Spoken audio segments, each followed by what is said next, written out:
Good morning, good afternoon, and good evening to everyone joining us from all around the world. Thank you for being here. My name is Sarah Dalglish, and I'm really pleased to join you today with a fantastic group of panelists to talk about children's health as part of the LearningPlanet Festival.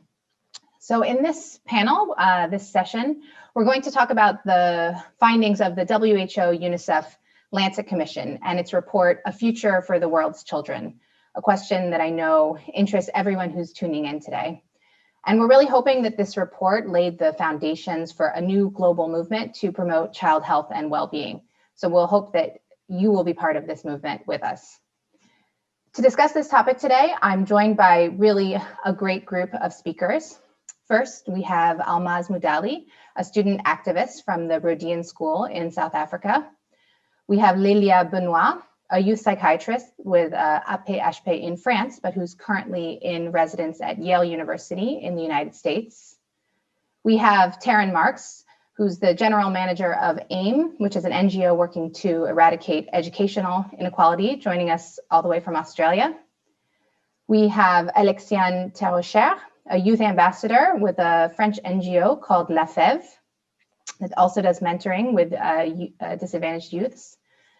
François Tadei, who is the CEO of the Center for Research and Interdisciplinarity in Paris, France. And finally, we have our discussant, Anthony Costello, who is a professor of global health and sustainable development at University College London, UK. So we really have a really diverse group of smart experts and speakers to bring to you new perspectives today. So in this session, I'm first going to give a really brief overview of that report I mentioned, our landmark report on child health, for just about 10 minutes. And then I'm going to ask each of our panelists to provide a few short remarks in their area of expertise for 4 minutes each. And then comes the most important part of this session. And that's when you, the audience and listeners, get to ask your own questions about the links between children's health and our planet, and how all people can work together to preserve both for future generations. So we really want to hear from you. And we've devoted the longest part of the session to that, about 45 minutes. So please put your questions in the chat box, and we'll make sure that they get answered by our brilliant group of panelists. So without further ado, let's get started. I'll first provide, as I said, a brief overview of our report, the report of the WHO-UNICEF-Lancet Commission. And we're going to share a link to that report in the chat if you want to see the full thing. So this commission, what was it? It brought together more than 40 top experts on child health and well-being from all around the globe. So that's from the World Health Organization, from UNICEF, and from many other universities and centers of expertise on every continent. And our aim really was to bring child health policies into the 21st century and to create the kind of transformational change that we think is needed to ensure that children are protected both today and in the future. So our point of departure was really the following. What did children themselves say was most important for their future?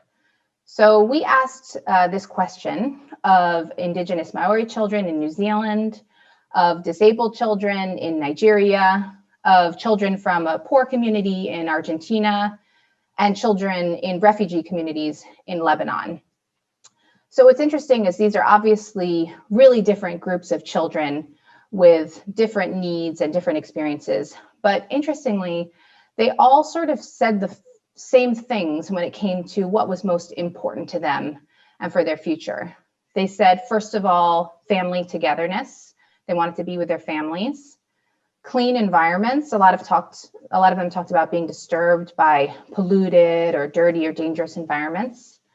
They talked about education and culture, wanting to go to school and to be able to participate in cultural activities. And they also talked about wanting to play. And as we know, the right to play is a right that's enshrined for children in international treaties.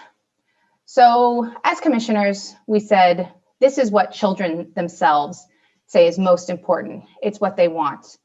What are the biggest obstacles and barriers to making sure that all children have access to these things? So we put our heads together and we came up with 3 main challenges that we thought existed to helping children achieve and receive what they deserve in today's world. The first is the most obvious. It's climate change. We all know this is a huge problem today, but it's a big problem. It's the biggest problem for children because, first of all, they have longer lifespans, and also they have less of a say in how we deal with climate change today. Children, especially poor children, they're also especially vulnerable to the effects of climate change. So to cite just one example, children exposed to air pollution, even in utero, they're more likely to develop respiratory problems, diabetes, cardiovascular problems, and learning difficulties later in life. So that's already happening today. As we know, climate change is going to bring many more problems in the future if we don't act now.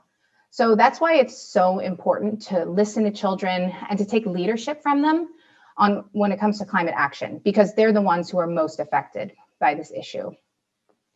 The second major challenge that we identified in our report has to do with commercial marketing to children and their caregivers. We thought that was an under-recognized threat, and we laid out the problem in some detail. So what do I mean by commercial marketing? Well, children are targeted by commercial entities that make billions in profits by selling products and services that harm children's health and well-being. So that's things like tobacco and alcohol, but also sugar-sweetened beverages, ultra-processed foods and other junk foods, and even things like gambling services that can be really harmful to children's mental health, their schooling, and their relationships. To give you just one example, one multi-country study showed that 2/3 of 5 and 6-year-olds, so those are really little kids, they could recognize at least one cigarette brand. So the marketing is really getting through to them. And that's why we're pushing for both national and transnational regulation to rein in these commercial abuses. The third and final challenge to giving children what they deserve and need is it has to do with how governments function, because for the most part, they don't work across sectors to protect and nurture children's health. So if you want to protect children, obviously the health and education sectors are critical, but you also need housing, transportation, agriculture, trade. You need to make sure all sectors work together so that children are safe and healthy in all aspects of their lives. So we want to bring together stakeholders in countries, all stakeholders, to institutionalize action for children across sectors. And that's really what we mean when we say that children are at the center of the concept of sustainability and of the UN Sustainable Development Goals. And that's why we think that it's so important to talk about these issues as part of the Learning Planet Festival. Now, the United Nations says that if we want to achieve the Sustainable Development Goals, and if we want to have a world with peace, security, justice, and climate resilience, that we can only do so by engaging with children and young people. So what concretely does that mean? How do we work with people who, for the most part, don't have the same full legal rights as adults? Well, under international law, children have the right to participate in decisions that affect them. And we know that there are different ways to work with children when we're making decisions about the future. You can, for example, consult them. There are digital tools that can help with that. For example, there's a free app called YouReport that's allowed children and young people in over 50 countries to provide input on policies, on health, and other issues. You can also let children and adolescents lead. And we've definitely see that with the climate action. For example, the Global School Strikes for Climate, which has involved millions of children and adolescents worldwide. But I think that adults still have a lot of work to do to listen to and to engage with children when it comes to making consequential decisions about the future of our world. And I think probably a lot of my fellow panelists will agree, and we'll have some really interesting perspectives on that.